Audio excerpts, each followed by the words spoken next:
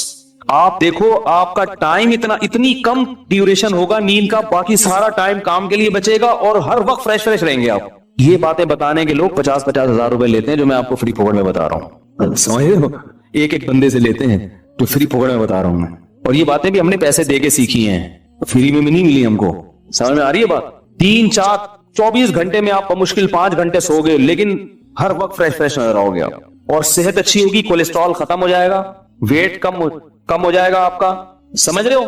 تو جب درمیان میں نیند آئے نا تو لیٹ کے نہیں سونا، ایسے سونا ہے جیسے گورنمنٹ کے آفیسر دفتروں میں سوتے ہیں، پولیس والے جیسے تھانے میں سوتے ہیں. وہ باقاعدہ لیٹ کے نہیں، وہ ہر وقت ایسے منہ پہ ٹوپی رکھ کے سو رہے ہوں گے. ایف آئی آر کٹوانے جاؤ تو خراٹے لے رہے ہوں گے، اٹھانا پڑتا.